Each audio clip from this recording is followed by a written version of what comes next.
What's up guys, it's Jake with TN Tac Pack coming at you with another special review. Today, we are talking about the primary arms. 1X Micro Prism Red Dot. This optic is quite awesome. You may actually be interested in getting one of these, especially if you have astigmatism. I want to thank TN Ronan for sending this out to us to give it a quick review. I have to say I really have enjoyed it. We've had it for a couple weeks now.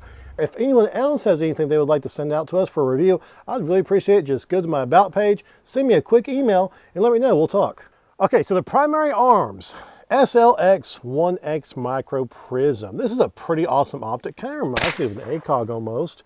This is a prism optic, meaning that your reticle is actually etched into the glass. It's pretty good. It's pretty good. Yeah, I believe you got that. Yeah, I think we're good. So that'll be good for this video. We can wrap it up, guys. Go home. Now the purpose of that is you're going to actually be able to use that. What are you doing? You look like you needed a body massage. With the prism optic, they actually etch the reticle into the actual lens itself, so you actually can use this without a battery. However, for like evening or nighttime shooting, obviously you want to go ahead and adjust it with the battery to a brightness level that is appropriate for your lighting conditions. This particular optic has 13 brightness settings, 3 of which are going to be used for night vision. And I can say that when you actually look through it with night vision, it actually does look very clear. It stands out very well, so good on them for doing that. So this optic, being a prism optic, is an excellent choice if you have astigmatism.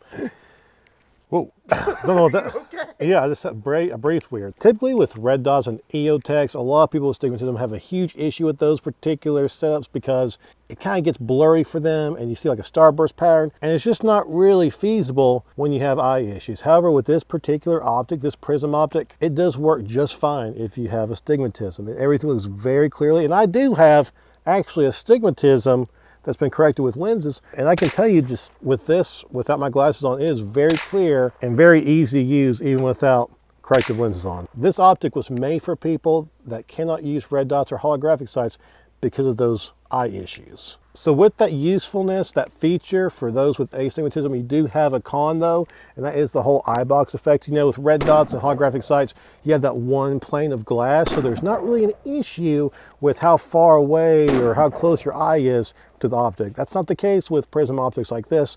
You do have to have your eye at a certain range from the particular optic, or else it's going to be a little bit hard to use and not really function as well. So there is some pros and cons. What were you going to say about that? Oh, I was just going to say, you might mention that all magic comes at a price. You know, if you take something away from one aspect of anything, you can add it to another, but you're still losing from somewhere. And that is a trade-off that you're going to have to really consider when using this optic, whether it's for plinking or for actual duty use. That is a trade-off, but it's always good to have more options. So your eye relief range where you're actually able to use this optic is anywhere from about 3 inches from your eye all the way out to maybe about 6 or 7 inches roughly. Really good, really comfortable. When you actually mount this on an AR-15 or AK or heck, shotgun for that matter, you can adjust everything just to suit your needs and get the eye relief just right, and it's not really going to be a problem. You're never going to really have an issue with it being too close or too far away. So they give you a lot of tolerance there for whatever length you need for that length of pull and everything. That was good. You all right? Got a little bit of this sweat going under the chest area. If you have chest sweat, I mean, you need to absorb it. We got a thing for you. It's great. It's very comfortable. Even though I am sweating out here, I wouldn't want to sweat in any other shirt than this. It's very lightweight, very, what's the word? Flowy? Yes. Good airflow? Yes. I love it. Check us out. Help support the channel. Let's talk about the elevation and windage here. So one criticism I've seen since this optic has been out is that for some reason, primary arms does have one MOA adjustments. I know that Grand Thumb made a little bit of criticism about that. For me personally, I don't really think it's that big of an issue. Typically when I'm using a 1X prism optic like this, I'm probably gonna go out to maybe 100 or 200 yards at the most. Not really gonna be trying to push this thing too far, especially when I've got it on a 9mm build like this AR pistol we've got. It's really going to be more for closer ranges than 300 or 400 or 500 yards or anything like that. So for me, one MOA adjustment, I think it's just fine. What that means is at 100 yards, say like your typical firing range, one MOA adjustment means that for every click, is going to adjust by 1 inch up, down, or left or right, depending on which way you click. For 50 yards, that would be ½ an inch of adjustment. If I'm going to use a 1X optic like this, especially on a 9mm AR pistol, I'm probably not going to engage targets out past 200 yards, maybe 300 yards at the very most. That's really, really pushing the ballistics of 9mm. Most of my engagements, this is going to be really just for closer ranges, you know, probably inside 100 yards if I'm going to be honest with you. I'm not going to be using this for long range engagements on the 7-inch barrel AR-9. As far as battery life goes, you get about 29,000 hours of battery life at roughly around the medium setting. Obviously, if you go with a brighter setting, then your battery life is going to get cut down.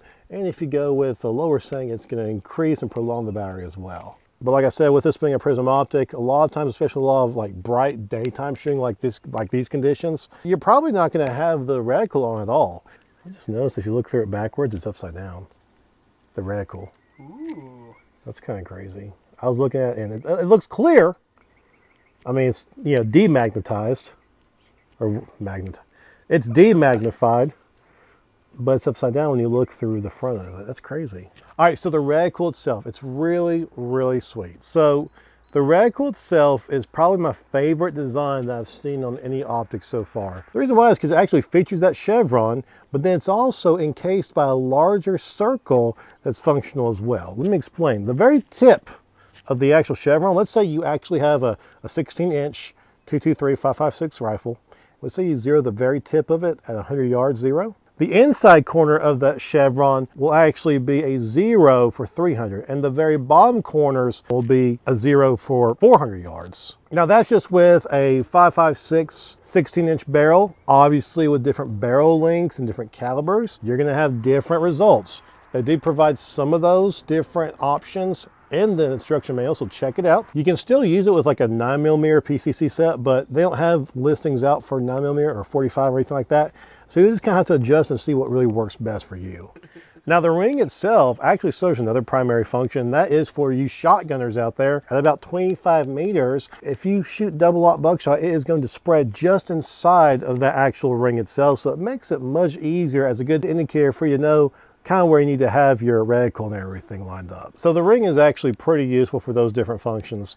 Now, the last feature about the reticle I really like is they actually gave you just a quick range finder. They've actually etched into the very bottom of the chevron, below the chevron ring, you'll see different etchings, and that's actually to kind of help with your range. What you're supposed to do with that is you're supposed to line your target. Let's say you have a humanoid target in front of you. You're supposed to actually line the bottom of that target, so the feet, with the very bottom line, and then measure wherever the height of their head lines up, assuming they're a 5'10" target. If their head goes all the way up to the very top line on that etching, then that would be roughly a measure of about 200 yards from your current location. Really awesome they include that. I mean, I feel like most reticles should probably have something like that built in anyways. I mean, why not? It doesn't take up any space. It's not distracting. It's just a good, quick way to just kind of get like a quick rough dope range there. It's hot out here. If the video's been shaky up to now, I apologize. That's on me. We're going to don, as I do not have a hat, some traditional attire from other parts of the world to keep the sweat out of my eyes so you can have good quality video. I was trying the raise to fire for target acquisition over close range. I actually kind of like this one. It's a little better for me than the one we reviewed last time. I like it. Again, I've become a chevron man. No more dots for me. No. Very versatile, very useful. It's easy to set the elevation. Honestly, as far as the adjustment goes, I liked it. Worked for me. You didn't put the mag in all the way. I just got that on video. The towel helps. Had no problem. Again, I'm not an everyday shooter. All right, left steel. First shot on target. I'd have one, that's for sure. Thanks, TN Ronan. That was a lot of fun. As far as the mounting goes, so it does come with this particular mounting option.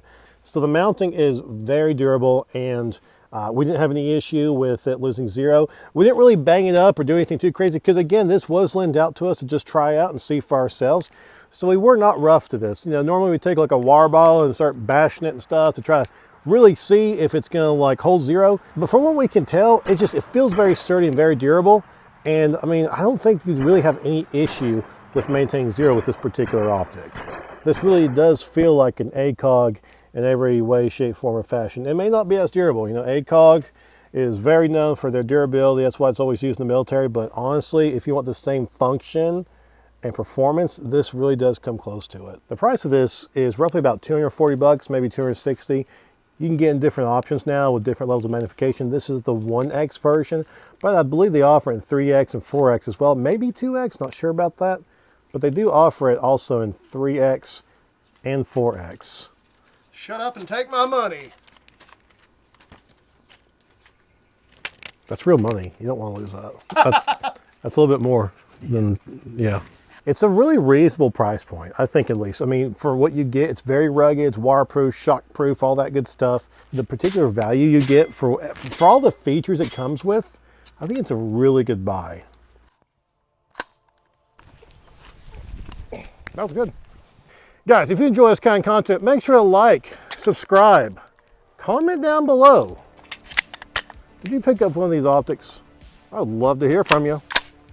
We will see you next time.